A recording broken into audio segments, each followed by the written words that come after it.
They whispered behind closed doors. She doesn't fit the mold. Too calm. Too calculated. Too alien. When they handed her the dismissal order from the elite sniper program, she didn't argue. She didn't beg. She just gave a small nod, the kind that says, "I've seen darker battles than your paperwork." But weeks later, when Command Sergeant Major Cassian Drex picked up her rifle just out of curiosity, he froze. Beneath the scope, etched with the precision of someone who had all the time in the world to aim, were coordinates. Dozens of them. Each one a graveyard for enemies who never even heard the shot. And just beneath those silent tallies, barely legible, was a single word. A codename. One tied to an operation so deep in the black. Even Drex, a man with top-tier clearance, wasn't supposed to know it existed. And yet here it was, etched in steel. Unapologetic. Undeniable. Drop the name of your city in the comments. Where in the world are you watching from? And if stories like this speak to you, don't forget to hit that subscribe button for more. Your support fuels the stories that remind us. Sometimes, the most dangerous person in the room is the one who never raises their voice. A dense shroud of fog blanketed the hills of Quantico like a quiet warning. The sniper range at dawn felt haunted, targets barely visible through the mist, reduced to phantoms floating in gray silence. But inside the Marine Scout Sniper Instructor School, the energy was coiled like a spring. Recruits were already alive with motion, clicks of bolts, the soft clack of scope adjustments. Wind speed calculations barked across rows. All except for one figure. Sergeant Alina Thorne sat apart, intentionally. Not isolated by rank or rule, but by her own choice. Petite and composed, she handled her rifle like it was a living extension of herself.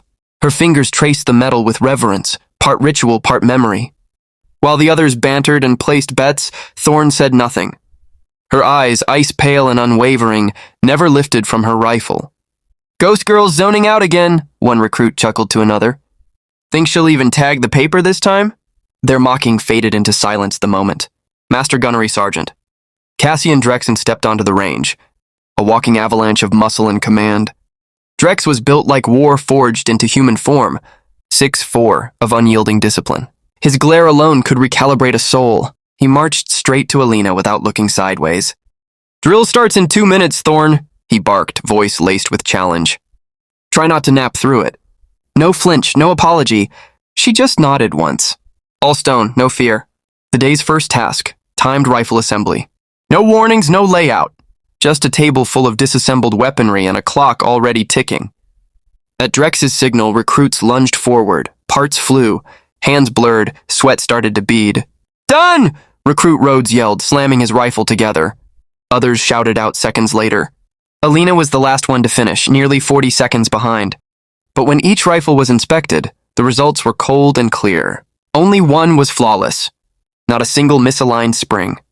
Not one imperfection, hers. Drex turned toward the group but kept his gaze fixed on her. "Perfection means nothing," he growled. "If you're slow to fire, you're already a body." A subtle flicker crossed Alina's face. Faint, almost invisible. A memory, a scar.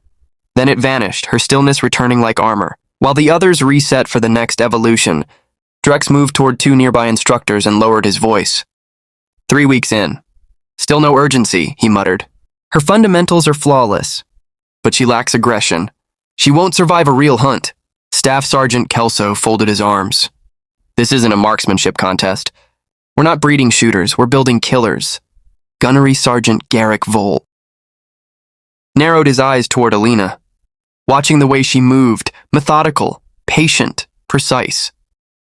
"She's got the vision," Vole said. "The only question is, when the time comes, will she squeeze the trigger without a soul behind it?" Cassian Drex didn't blink as he watched her through the reinforced glass of the range. "Control room. She's got aim." "I'll give her that," he muttered, arms folded like stone across his chest. "But that hesitation? One day it won't just get her killed. It'll cost the entire squad." His gaze narrowed on Alina Thorne, who adjusted her scope with movements so exact they seemed rehearsed. Not slow, just deeply intentional. "One more evaluation," Drex said, the words clipped. "If she doesn't adapt, she's done." The drills pushed through the late morning fog. Targets rotated. Distances shifted. Wind speeds played tricks on aim. Every shot from Alina hit home, but she was always the last to fire. Always. During a wind call assessment, her calculations confused the instructors. They seemed wildly off until the spotter double-checked and realized She'd caught a lateral drift. No one else had seen. It wasn't just skill. It was perception on a different level. At chow time, she sat alone again, eating slowly, methodically, like it was a pre-combat ritual. Her tray as spotless as her field gear. Around her, the air thickened with distance. The kind people place between themselves and what they don't understand. You know what they call her back at base? Recruit Rhodes called out loudly, clearly aiming his voice at her table. Ghost.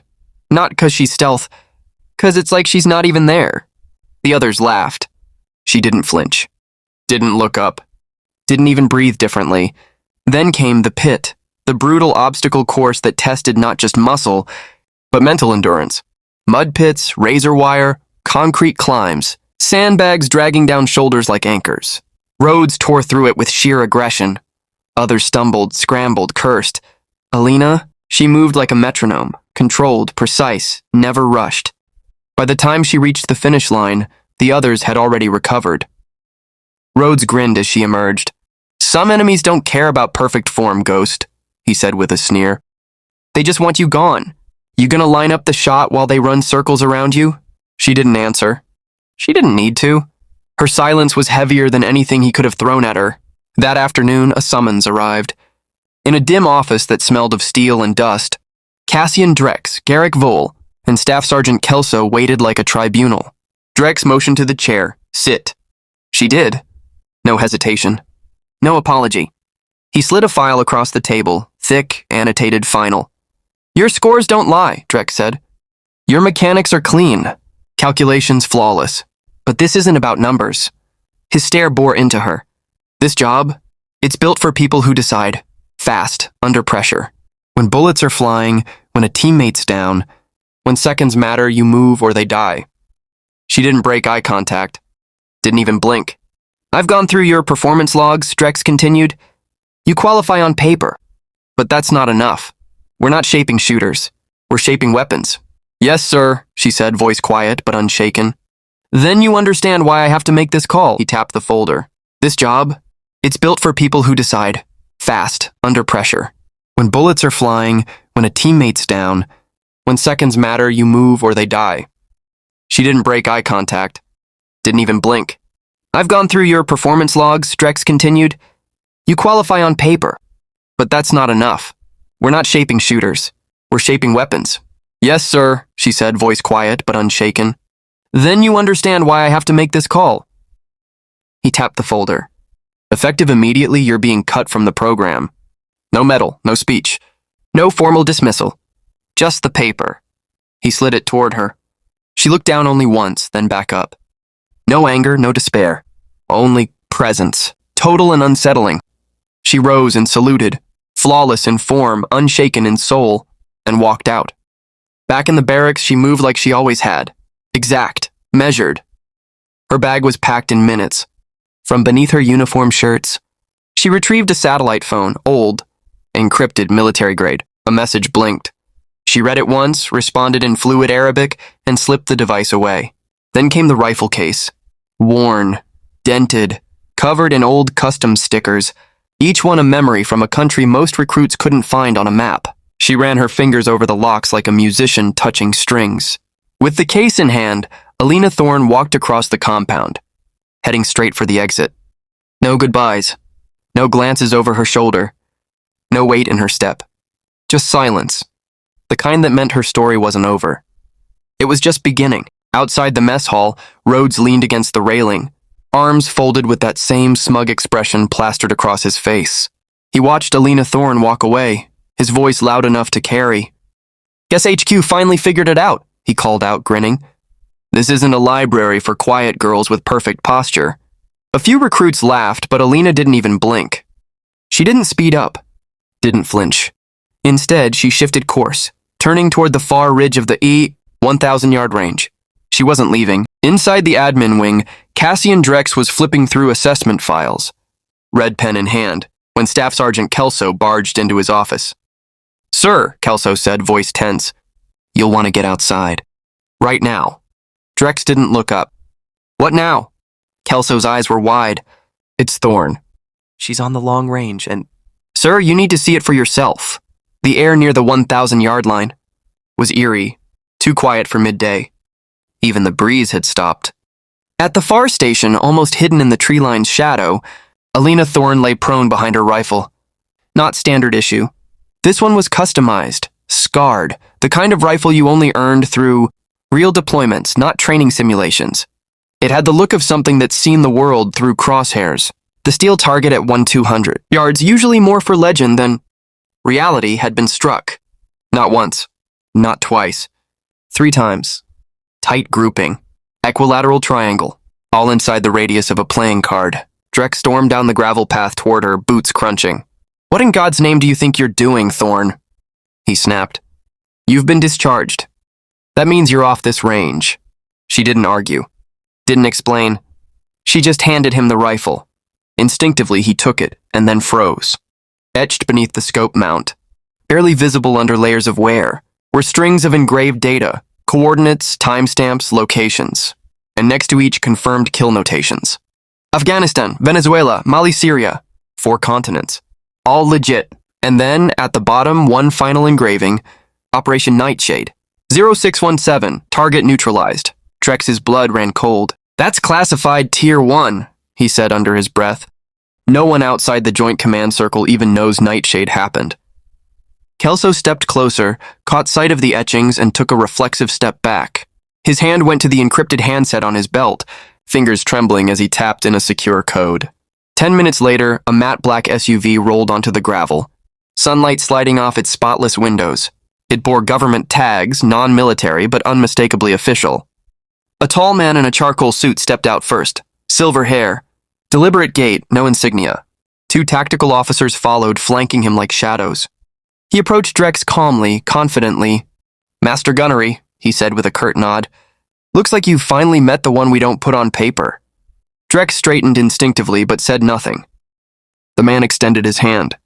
"Colonel Garrick Vole, Joint Special Operations Command." He glanced past Drex at Alina. "Let's take this somewhere more private." Back inside the command office, the air had changed. Heaviness hung between the blinds. Alina Thorne sat quietly, hands resting on her knees. Not nervous, not proud, just still. Colonel Vole stood beside her, addressing Drex and Kelso with calm authority. "For the better part of the last decade," he began, "Sergeant Thorne has operated under direct JSOC authority, non-uniformed, 0 public record. Her missions? Quiet removals of high-value threats where American boots weren't supposed to be." Drex blinked, stunned. "Wait, 8 years? You mean Caracas? Somalia, that was her?" Alina offered one slight nod. Vole continued. "She goes where we can't. Her silence, her posture, the way she studies everything, that's not hesitation. That's surgical instinct. In foreign cities, one wrong shadow triggers war. She's ended threats we couldn't even name publicly." Kelso shook his head slowly. "Then why was she in our program at all?" Inside that small, windowless room, the silence after the storm lingered. Colonel Garrick Vole leaned back slightly, arms crossed.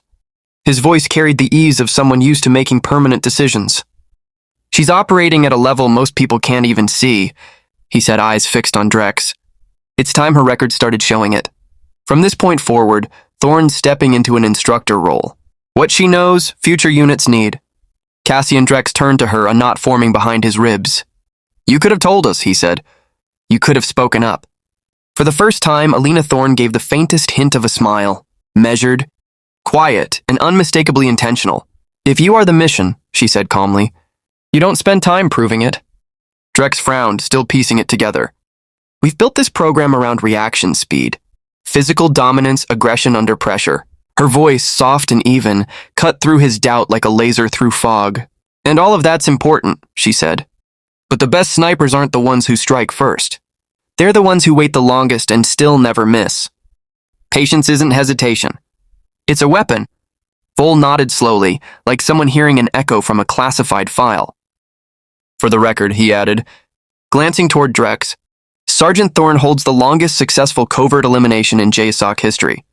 2,300 yards. High wind, no backup. No margin for error." Drex blinked. "That's borderline impossible." Vole's reply was quiet. "That's why the ones who do it don't end up in press releases." A week later, the same unit returned to the range, expecting another morning of dry drills and breathwork routines. But it wasn't Drex at the front of the formation.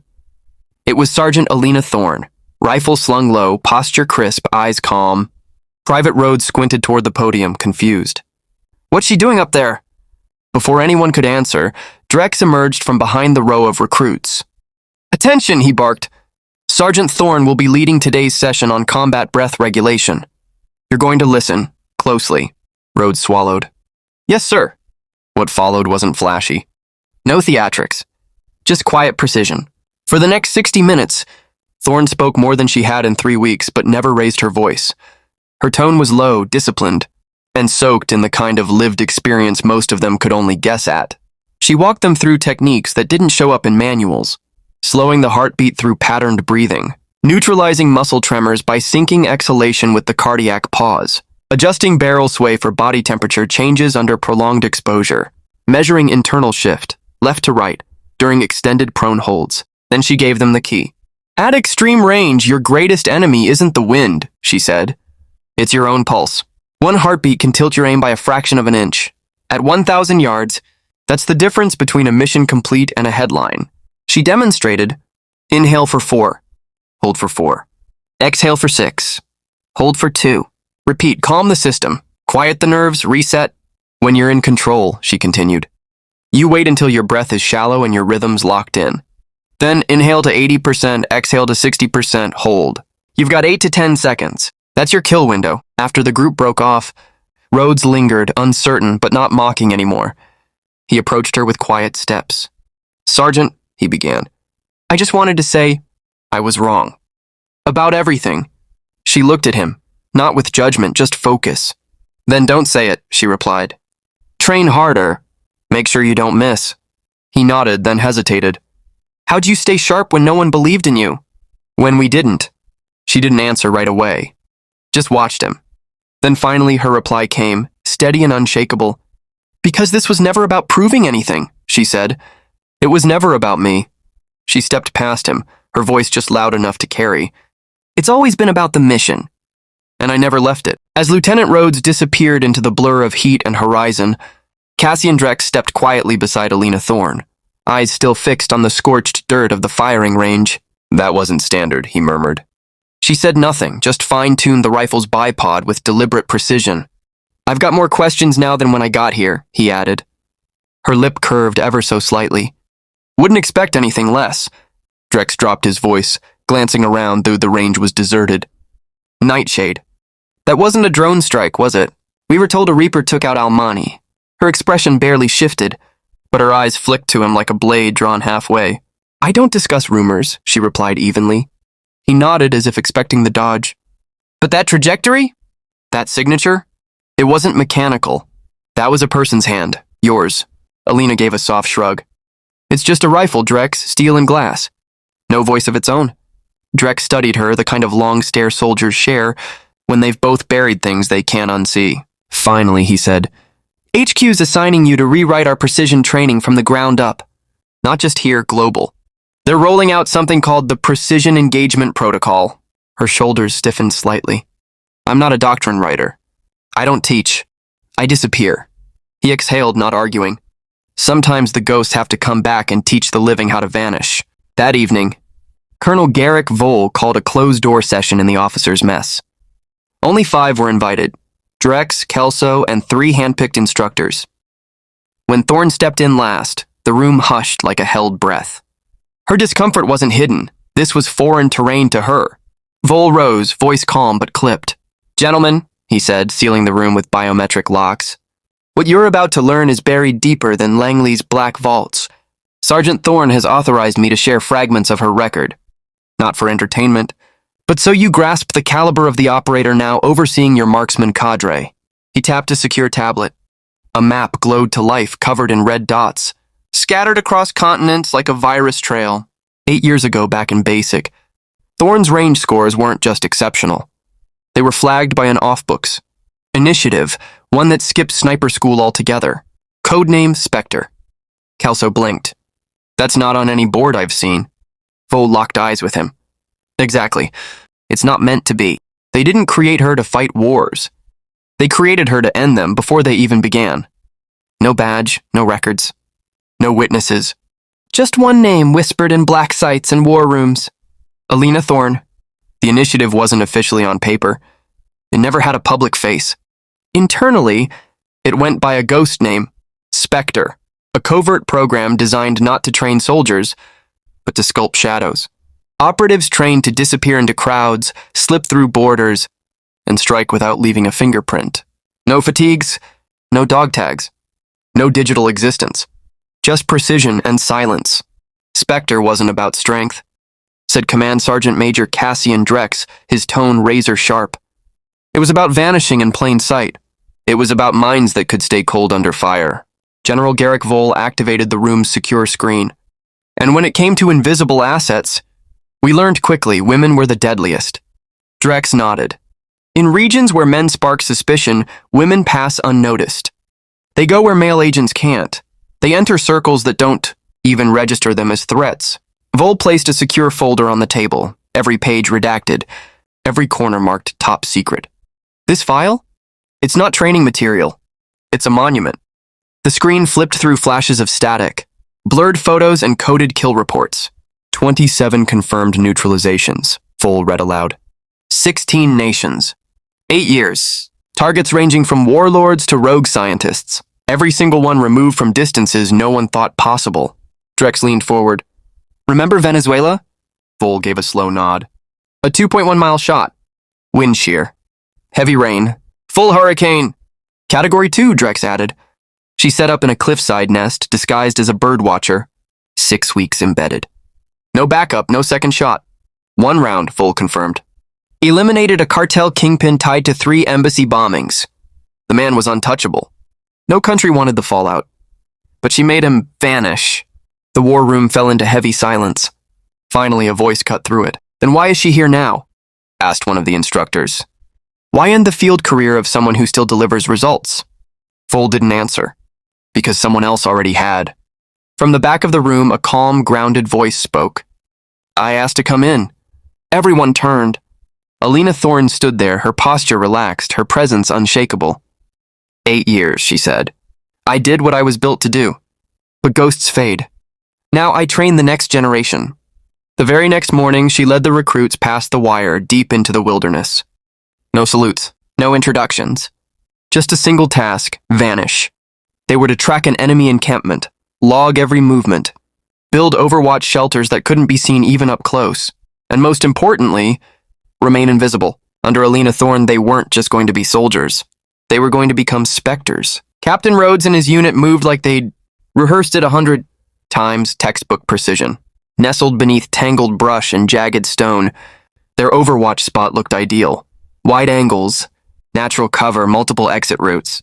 Across the ridge, other teams set up in mirrored fashion, each confident they'd nailed their hide. From a shaded incline nearby, Alina Thorne observed in silence, a weathered notebook resting in her palm. Her pen flicked fast and deliberate, but her expression gave nothing away. 2 full hours passed before she finally rose and summoned the group. You're all compromised, she said, tone flat and ice-cold. Rhodes frowned. Wait, what? His voice held just enough edge to mask disbelief. We followed the doctrine, line of sight, camouflage, fallback points. We executed it clean. Thorne offered a single nod. You did. And that's exactly why I saw every one of you. She pivoted and strode toward a low hill, maybe 400 meters away. The area looked unimpressive. Thin cover, uneven slope, barely enough to hide a rifle barrel. This, she said, crouching down, is where I chose to watch from. Every head turned. Whispers stirred like wind through dry grass. I watched all your positions from here. Every one of your perfect setups, she added, voice calm. You chose sites that offered clear vision, she continued, but never once asked who might already be watching. That's not concealment. That's arrogance. She rapped her knuckles against a sun-bleached outcrop. This rock distorts thermal signatures. That incline drains scent away from foot traffic. Sightlines are limited. Yes, but it covers the one ingress route your op brief warned about. But we couldn't take a shot from here, one recruit mumbled. Thorne's stare was razor-edged. Who said the mission was to fire? She let the silence settle. What if your task is to observe for a week? Motionless, silent, invisible. What if your shot gives away a location that compromises a greater target? A dead sniper makes no report. Doesn't pass the intel. Doesn't change the outcome. That evening, she taught them everything the manuals leave out. How to melt into the terrain until the earth forgets you were ever there. How to brace your muscles against the ache of stillness. How to read the wind through your skin, not your scope.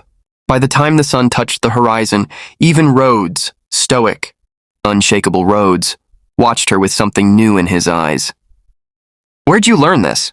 he asked at last, dusting mud from his knees. Alina didn't answer right away.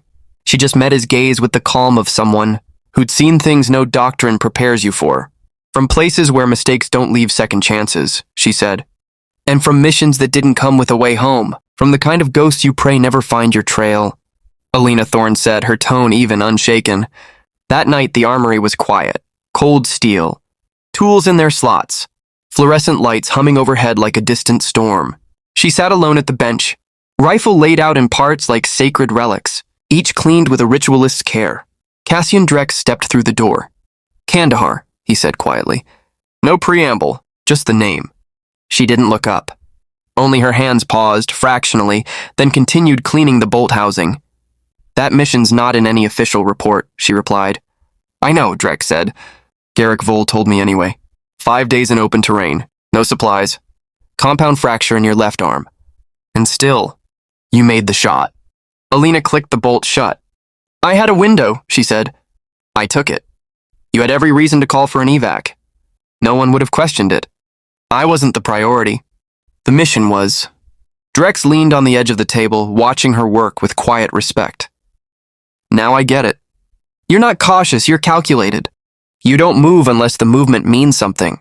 Infiltration, observation, elimination," she said without looking up. "That's the rhythm. No noise, no margin, no rescue." "You weren't just a shooter," Drex said slowly. "You were the contingency." She nodded once. "And the last resort." He crossed his arms. "The Marine Corps teaches force projection, fire superiority, rapid dominance. But you—" "I teach absence," she interrupted. "How to become the silence before anything happens." Drex exhaled. "What was your designation, Thorne?" She looked down at the assembled rifle, flawless now, a weapon reborn. "I was the question no one had time to ask," she said. Until it was already answered. Later, as sunset cast fire across the Quantico hills, Drex walked beside her to the furthest range lane. She adjusted her scope with a surgeon's precision. "In 20 years, Drex said, eyes locked on the shadowed target 200 yards out. I've never seen hands steadier." She smirked faintly. "Then you've never watched closely enough." She fired. A crisp ping echoed back from the steel. Drex nodded, impressed.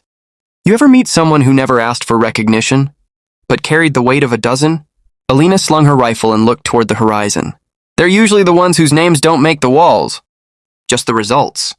He hesitated, then asked quietly, "So what now, for you? For Ghost?" She paused. "Let the silence settle. That part," she said, letting a rare smile touch her eyes, "is above your clearance." In the weeks that followed, the air at Scout Sniper School shifted, subtly but permanently. Alina Thorne didn't command attention with volume. She rewired how they thought. Where doctrine spoke of aggression, she taught invisibility. Where others drilled marksmanship, she taught presence and the power of choosing when not to pull the trigger. One morning, she stood before the recruits. Her voice was level, calm. "Today," she said, "we're going to study something your manuals ignore. The art of stillness, the psychology of waiting." No one moved. No one spoke. Because somehow they all understood. Everything was different now. There are no manuals for the kind of silence Alina Thorne had mastered. She stood before the candidates, not like an instructor, but like someone who had returned from somewhere the rest hadn't yet dared to go. 17 days, she said quietly. "That's how long I waited once. No food, 2 liters of water, 1 broken satlink, and a door I couldn't afford to miss if it opened at all." A few candidates exchanged glances. One of them, Rhodes, cleared his throat. 17 days. "Just to watch a door?" "Yes," Alina said flatly. "And no, it wasn't standard protocol.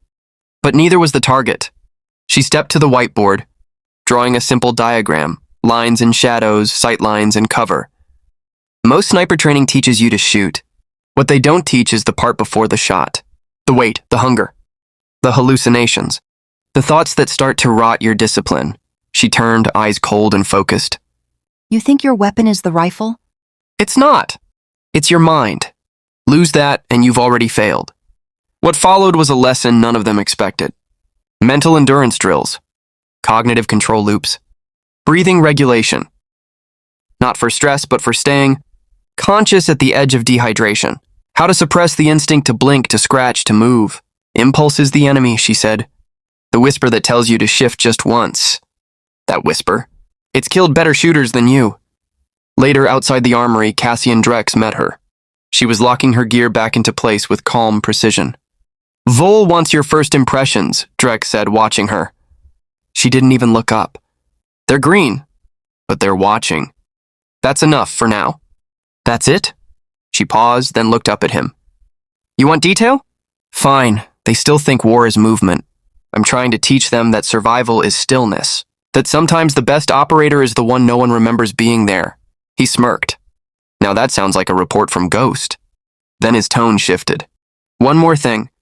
There's a request for consultation, Fort Bragg, high elevation prep, not combat training. I'm not taking assignments. It's 3 days. Garrick Vol approved it. She nodded. No argument. When do I leave? Wheels up at 06G. The next morning, Fort Bragg. Alina stepped onto the tarmac with just a rucksack and the weight of her reputation. Soldiers already whispered, the Ghost was here. Captain Mercer greeted her with a nod. Thorn, thanks for coming. She shook his hand firmly. You needed mountain readiness. We're heading to the Hindu Kush, precision ops. Wind, altitude, everything nasty. Figured you've operated under worse. I have. They walked toward the training grounds. Coastal province.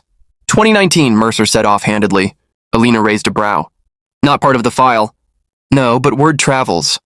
Especially when it's about a shot through a sandstorm at 2,000 yards. I tend to remember those stories. The unit she was assigned to wasn't new. Hardened, seasoned. The kind who didn't flinch at explosions or threats, but did flinch when an outsider was brought in to teach. Mercer introduced her. Sergeant Alina Thorn. She's here to recalibrate your Alpine engagements. Master Sergeant Rollins crossed his arms. With respect. Ma'am, we've run recon in every elevation on Earth. Not sure what you'll show us that's not already in doctrine. Alina met his gaze, unwavering. I'm not here to repeat your doctrine. I'm here to rewrite the parts that get people killed. Sounds theoretical. It's not. She looked to Mercer. Range is ready? He nodded. Targets placed, coordinates set. By noon, they were high in the mock Hindu Kush zone. Crags, ice ridges. Targets tucked into impossible corners. Choose your rifles, Alina said. Meet me at the upper ridge in 20. The soldiers moved off, half curious, half skeptical. Mercer lingered. They're not just good. They're elite. She adjusted her gloves. So was I. Until I realized elite training wasn't enough to survive. What no one plans for. Mercer studied her for a beat. Then nodded. At the ridge, Thorn would teach them what no range, manual or war story ever could. That sometimes the mission isn't about killing. It's about disappearing until the world forgets you were ever there. And that's when you're most dangerous. That's what Alina Thorn said the moment she stepped onto the frozen gravel of the mountain range. No greeting. No warm-up. Just those words, and the kind of silence that made seasoned shooters second-guess everything they'd been taught. She stood beside a portable map board, gesturing toward the jagged terrain ahead. Today's not about drills. It's about watching how you adapt when certainty disappears. The steel plate target was nearly invisible in the distance over 600 yards out, nestled in a crosswind pocket that chewed through bullet paths like a paper shredder. Each operator took their turn. Adjustments made. Wind calls whispered. Shots fired. And every round missed. Too far out of spec, Rollins muttered, eyeing his rifle. Gear's not rated for this chaos. No reliable data. It's guesswork. Alina didn't argue. She simply opened a case none of them had seen before. Custom-built rifle. Suppressed barrel. Modded scope. Burn-scarred stock. She dropped prone, found her line, and pulled the trigger once. Ping! Direct hit. How? Someone asked. She didn't look up. You're fighting the wind. I'm reading its rhythm. In the 2 days that followed, Alina didn't give them theory. She gave them reality, the kind earned in ops that never made it to briefing slides. How to let the terrain speak before moving an inch. How to use frost buildup on your scope to read temperature gradients. How to find your shot not by force, but by stillness. By the third day, even Rollins, grizzled, sharp, once dismissive, was tracking wind patterns in silence before taking his shots. I've been in this game 15 years, he told her. Never seen someone make the impossible feel predictable. Where'd you learn that? Alina gave a dry smile. By being wrong. Until I didn't have room to be. At Fort Bragg, as the snow thinned, Captain Mercer handed her a black polished unit coin. You didn't just sharpen their aim. You changed how they think. That sticks longer than any range score. On her flight back to Quantico, she felt something unfamiliar, a sense that maybe, just maybe, some knowledge was meant to be passed down, not locked away. Cassian Drex was waiting on the tarmac, clipboard in hand. Debrief can wait, he said. Commandant's coming next week. Wants to see your program up close. She didn't break stride. I don't do live demos. You do this one. It's not optional. She stopped. What exactly does he want? To see why half the sniper school is suddenly hitting targets? They used to call untouchable. The week moved like a storm. Alina restructured the entire training range, obscured angles, unpredictable weather variables, and targets set beyond comfortable limits. The morning of the visit, crosswinds cut through the valley like knives. The commandant arrived early, trailed by aides and ranking officers. Drex handled the intros. Sergeant Thorne's program emphasizes not just marksmanship, but strategic patience, environmental decoding and timing. The commandant studied her with a cool eye. I've read your file, or what I'm allowed to. You've made a mark. Let's see it in action. The week moved like a storm. Alina restructured the entire training range, obscured angles, unpredictable weather variables, and targets set beyond comfortable limits. The morning of the visit, crosswinds cut through the valley like knives. The commandant arrived early, trailed by aides and ranking officers.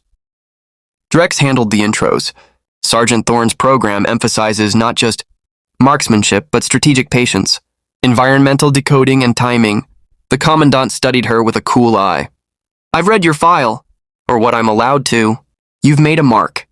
Let's see it in action. At the ridge, Alina walked the trainees through high-angle shooting principles, thermal mirage interpretation, and barometric adjustments, all while answering questions, sharp enough to test any expert. Then the commandant spoke. Let's see your method yourself. One shot, long range. A mile out, the final target sat half-shadowed, partially obscured and battered by swirling gusts. She lay prone, scanned, waited. 30 seconds, 60, 90. Is there a problem? The commandant asked.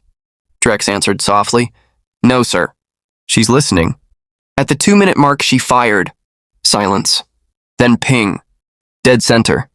The commandant blinked. You waited, why? That ridge funnels wind in cycles. Every few minutes, it clears a clean tunnel. 2 seconds max. That's when you shoot. Everything else is noise. He nodded, slowly. You're not just teaching them how to hit. You're teaching them how to wait. Exactly, sir. Patience is the weapon. Later, in private, the commandant turned to Drex and Alina. Effective immediately, this training expands across every Marine sniper course. Sergeant Thorne, your method isn't experimental anymore. It's standard. Thank you, sir, she said.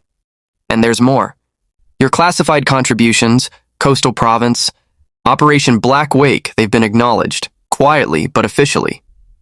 Alina didn't speak for a moment. I wasn't asking for that.